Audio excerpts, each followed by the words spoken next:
For Atlanta, Georgia, with continued service to Dallas-Fort Worth International Airport. All carry-on items should now be stowed securely, either in an overhead bin or under the seat in front of you. All aisles, exits, and bulkhead areas should now be clear. All electronic devices should now be turned off and stowed, as they may interfere with the aircraft's navigation.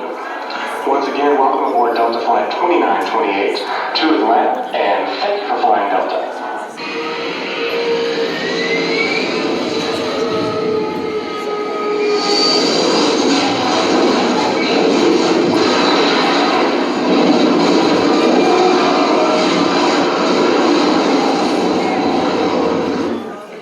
Ladies and gentlemen, here's what I need you to realize is that in spite of what it is that you witness on CNN and MSNBC and Fox News, 95% of airplane crashes, hear me, produces survivors. You didn't know that 95% of airplanes that crash, there is somebody that walks away with their life intact. And it's hard for you to tell because you're sitting on a row with people who got on their church face and you got no clue and no evidence that they've come through a crash, but you were sitting next to somebody who survived being laid off, survived having their heart broken, survived being in an unsupported family, survived being stabbed in the back by phony friends, survived being hated on by church members, survived having their dreams short-circuited, survived going through pains and problems and sickness, divorce and diseases and death. But by looking at them, you got no evidence of it because they're able to say, I walked away with no scratches. And you ought to just be shouting because folks got no idea what you had to walk away from, but you survived the crash.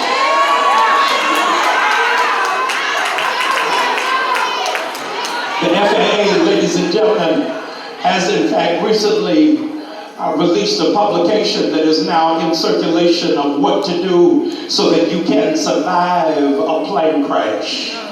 And ladies and gentlemen, they say to you, hear me, that your probability for survival goes up, hear me, by 40%, watch this, based off of where you sit on the plane. So if you sit in the back of the plane, you have a higher possibility of surviving.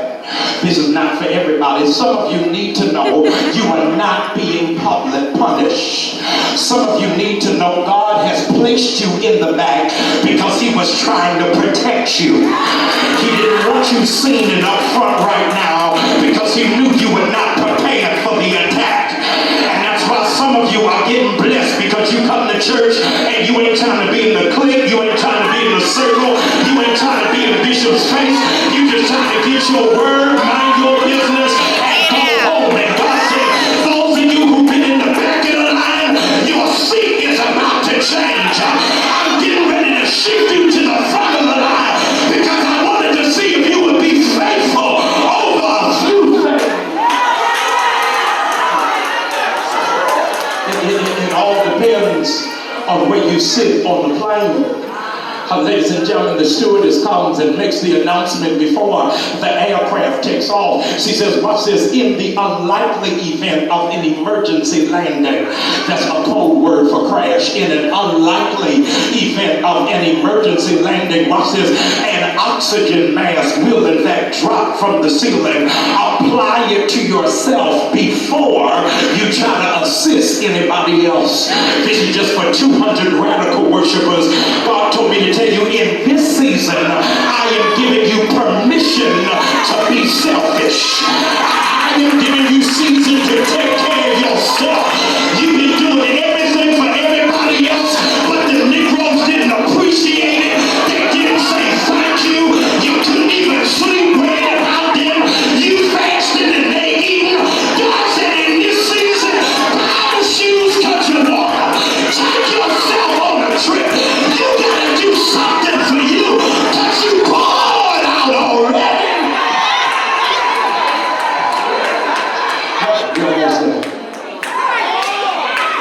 Now, I misspoke. I gotta go back.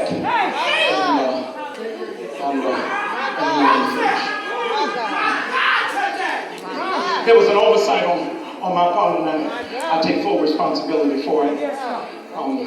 So I need to clean it up just to exonerate myself. So you didn't think I didn't do my due diligence. I said to you, ladies and gentlemen, that in the unlikely event of an emergency, your survival goes up, hear me, based off of what seat you sit in. I told you how that you've got to apply oxygen to yourself first. Help me. There's a critical part in the stewardess flight attendant's remarks that I forgot to give you. According to FAA regulations, in America, there cannot be an aircraft, hear me, that can go up in the air, watch this, without an emergency row. There's got to be one row on every plane that even if everybody else goes down, there's got to be